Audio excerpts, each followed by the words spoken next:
right, so now that we can encrypt and decrypt our messages, well, you might be asking, well, what else is there? We've completed the project, right? Well, let's think about how we can improve our code. Because if you take a look at the encrypt and the decrypt functions, you'll notice that a lot of the things that they're doing in it are very similar, right? We've got some piece of empty string to begin with. We loop through each of the letters in the text that we get passed over, and we get the position from the alphabet, get a new position, and then add the new letter to that empty string. Your challenge in this part of the Caesar Cipher project is to combine the encrypt and decrypt functions into a single function called Caesar.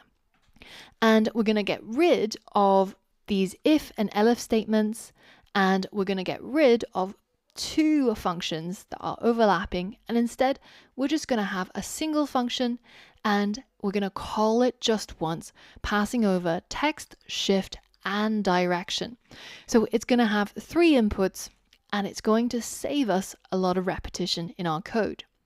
Have a think about what you learned about functions with inputs and see if you can complete this challenge. So pause the video now and give it a go.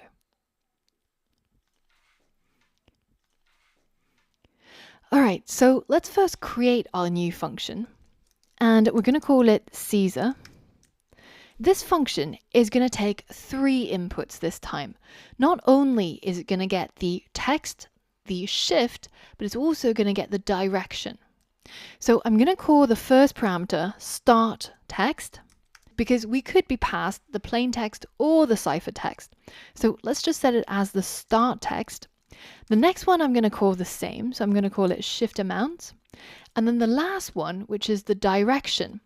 In order to differentiate it from this direction, I'm going to make it a little bit longer. So I'm going to call it the cipher direction. And now, after a colon, we're done with defining our function, and we can start figuring out how we can combine these 2 functions together. We know in both of them we need some sort of way of storing a piece of text which starts out as empty and then ends up being the entire encrypted or decrypted text. Let's create a new variable called end text to contrast with our start text, and we start it out as an empty string. Now the next thing we have to do is identical. We have to loop through this text that we get passed over. So let's create a for loop for each letter in the start text. We're going to do something with each of those letters. Namely, we're going to get hold of the position of the letter in the alphabet. So this line of code is actually identical across the 2 functions. Position equals alphabet, using the index function to get hold of the index of the letter that we're currently looping through. The next part is a little bit tricky, because on one hand, when we're encrypting text, we're shifting that position upwards by adding the shift amount. But on the other hand, when we're decrypting, we're subtracting the shift amount from the position. So one way of doing this is, of course, by using an if statement. So you could check if the cipher direction was equal to encode. Well, then in this case, the new position is going to be equal to position plus the shift amount, and then you could do the else statement. But there's actually an even easier way of doing this. We can just check for if the cipher direction was decode, and in this case, we take the shift amount and we multiply it by -1. So remember, this line of code is exactly the same as this, but it's just way more succinct. And now, outside the if statement, we can define our new position and set it to equal the previous position plus the shift amount. And the reason why this works is because let's say that we had a shift amount of 5 and we wanted to encode our text. Well, the new position is obviously going to be previous position plus 5. Now, on the other hand, if we were decoding, well, this if statement is going to trip, and our 5 multiplied by -1 becomes -5. So now when we add -5 to the previous position, so let's say the previous position was 12 plus -5, then a quick check with the calculator should get you 7. It's exactly the same as subtraction. So now that we've gotten over that hurdle, all we have to do is to tap into our end text and to add to it by getting hold of the letter at the new position in the alphabet. And finally, once all of that's done, we of course need to print the results. Notice how previously we said the encoded text is and the decoded text is. Well, let's copy this string and paste it in here. How can we change this part to be dynamic? So depending on the cipher direction. And then this part is easy because we can just replace it with the end text.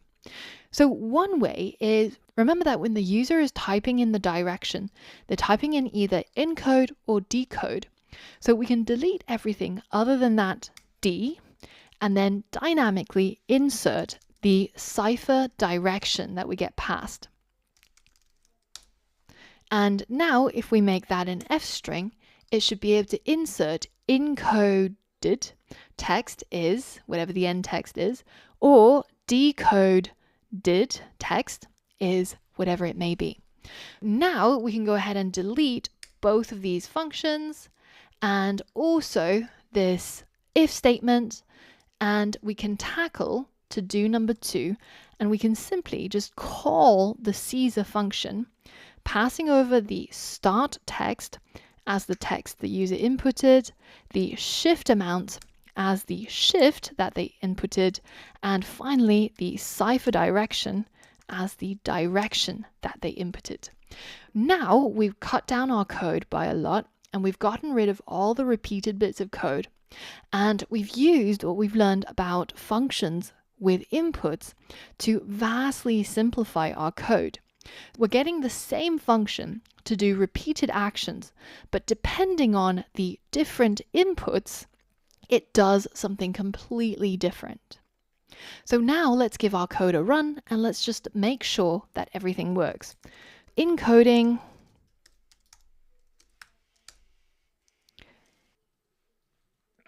and decoding. Brilliant. So did you manage to get that right? Don't worry if you used a slightly different way of coding this logic up. It really doesn't matter as long as you manage to get it to work in the end and combine the two functions into one.